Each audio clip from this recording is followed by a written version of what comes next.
In our first use case, we will forecast the peak energy demand for a particular region. Before we begin, let's go through some basics. What do we mean by peak demand? It is the maximum amount of energy being consumed at any point of time across a region or grid. Peak demand is generally caused when many users consume lots of energy at the same time. There is a small difference between demand and consumption. Demand is the amount of energy consumed at a single point in time, whereas consumption is the amount of energy consumed over a period of time. In order to build this model, we will be using the Holt-Winters function from the DB Lytix library. Holt-Winters uses a modified form of exponential smoothing. The DB Lytix Holt-Winters function uses 3 exponential smoothing techniques on the data series. First, the level or mean is exponentially smoothed to give a local average. Next, the trend is smoothed. And finally, each seasonal subseries is smoothed separately. Say you have monthly data, then all the January values are smoothed, and then the February values, and then the March values, and so on and so forth. This gives us a seasonal estimate for each of the seasons. Let us now look at the Fuzzy Logix ADE and see how easily we can build this model. Once you enter the ADE, you will have a library of icons specific to DB Lytix. In the actual product, these will be categorized by the DB Lytix function categories and then individual modules. This prototype has different individual modules shown here. Let us build the energy demand forecasting model. First, I take a tool container. A container is a tool that helps you group different modules and create your own model. Let us call this container energy demand model.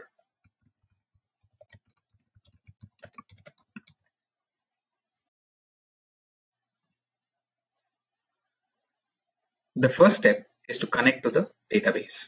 So we take an ODBC connect tool and drop it inside the energy demand model container. Next, we use the Holt-Winters function from the DB Lytix library to connect to this database. You see on the left-hand side, there is a configurations panel where the user can go in and specify table name, what is the periodicity of the data, what alpha levels they need, what's your alpha trend, your seasonality, whether you want average smoothing or not, and finally, for how many periods you want to forecast this data. So if you run this once, this drop down for the ODBC connection gets automatically populated. If you see here, you can see that the drop down for the ODBC connection has been populated. The next step is to add a filter. The filter tool allows you to choose what kind of data you want to graph. If you want to look for a specific region ID, you can do so. So here, if you open the fields, you can see region. I want to look at region ID 0. And then I want to go ahead and chart this. So I connect this to the true of the filter. That means all the data from the Holt-Winters with region ID equals to 0 will be charted here. On the left-hand side, again, now you see that there are charting configurations. Say I want a line chart. I want to plot the actual demand and the forecasted values. Say we want to look at it by period IDs. First, what I'm going to do is increase the size of the plot. Say I want this to be 10 inches in width and 8 inches in height. improve the resolution a little bit. And just for improving the viewability, I want to go and switch off the grid lines so that you can see the graph better. Once you are set, the last thing you want to do is add an output. So you add a browse after the charting. So browse is an output tool which helps you see what the function has outputted, what you have filtered, and then what you have charted. So it will give you a final look at the chart. Let's run this function now. Now that it has completed, let's click on the output browse and we'll open it in a separate window. And here you see the output. So you can see the actual demand being plotted from the input data itself, and then the forecast that the Holt winter provides. So you can see that the DB Lytix Holt winters is actually providing a very, very close. So you can see that the DB Lytix Holt winters function is pretty close to the actual demand itself. In fact, at certain points, it's exactly the same as the actual demand. It's just simple drag and drop. So you have your tools listed here, you keep dragging. Say you want to use a different module, you can always drag that module in and then keep building your workflow. So you see how simple it is to actually build your energy demand module using the Fuzzy Logix ADE. The next use case we will be talking about is the loan default prediction model. The aim of this model is to predict the probability of default for loan applications.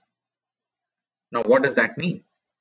We want to find out what is the probability that a particular applicant will default on their loan. This model can be built in multiple ways using multiple functions. In our demonstration, we will be using the logistic regression ultra-fast backward from the DB Lytix library. This prediction model can be categorized into 4 steps. The first is the data sampling step. Next, we prepare the data. Then we train that model. And finally, we score that model. Before we look at the model in the ADE, let's see how the script actually looks like. You can see here, we have a series of SQL statements, which goes in, does the sampling, next the data preparation, then develop the model. So you run the logistic regression ultra-fast backward, then you finally score the model. Now let's see how easy it is to build this model using the Fuzzy Logix ADE. In the interest of time, I'm going to demonstrate this model from a pre-built workflow. The overall workflow of this model can be categorized into 4 main categories. First is the sampling, then the data preparation, which you see here. Then we go to the model training, and finally the scoring. You can see here we start with connecting to the database using an ODBC connection. Next, we have a container called drop tables. The drop table container will go and drop any tables that we are going to create in the next steps if they are already present in the database. Let's go to the first step, which is sampling.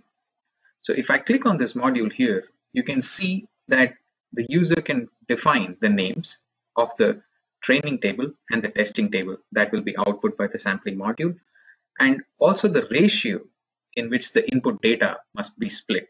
In our case, we're taking the training table to be 30% of the input, and the testing table will be the remaining 70% of the original input data. Next, we move on to the data preparation stage for the training deep table. So the data preparation stage, what it does is it takes the wide input table from the sampling that we created. The data preparation uses the DB Lytix reg data prep function, which takes the input from the sampling, which will be the training table. This is in a wide format, and the reg data prep will go ahead and convert this table into a deep format, which will be later used for modeling. So you can see when I click on the reg data prep module, all the different parameters of the function are seen here. As in the previous case with sampling, user has the option of customizing any of these inputs to the reg data prep function. You can choose what your observation column is. You can choose your dependent variable. You can choose what name your output deep table should have. Do you want to convert from categorical to dummy? Do you want to perform any kind of normalization? Are you going to use variable reduction? Do you want to make data sparse? And so on and so forth. So the reg data prep function will create a deep table which we will use to train the model. Next, we use the reg data prep function in the testing mode to create a testing deep table. So here the train or test parameter is set to 1 to indicate that this is going to be a testing deep table. Once we have completed the data preparation stage, more often than not, the input data from users tends to contain null values.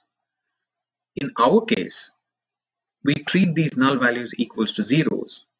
This module will replace all the nulls of the training deep table with zeros.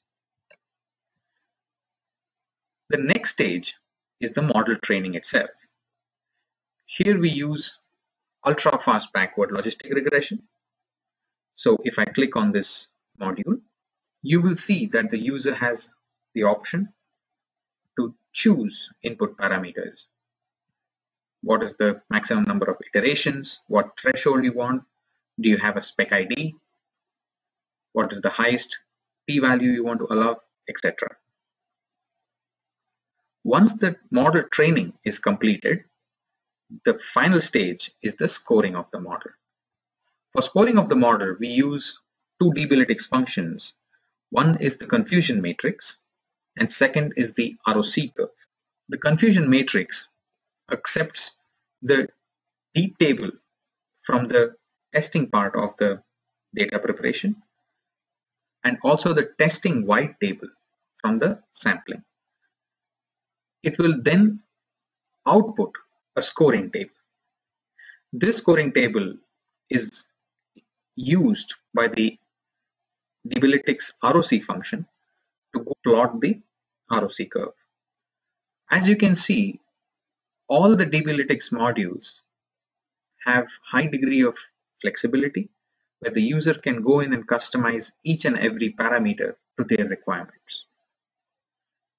Then we filter out the observations that are less than 200,000 and chart them to obtain a graph.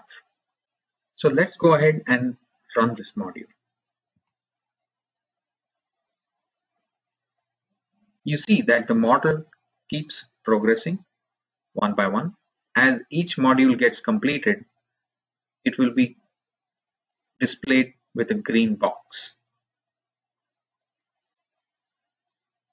So the sampling has been completed. The next stage is the data preparation.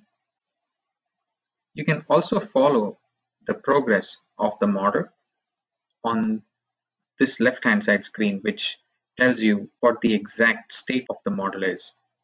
Currently, it has finished running the first data preparation and it is running the update nulls module. It will then go in and perform the training of the model and then finally the scoring. Let us now see how the final ROC plot looks like. So you can see the different points are plotted, and we're plotting the false positive rate with the true positive rate to generate the ROC curve. So you see how easy it is to build models and visualize the results using DB Lytix ADE tool.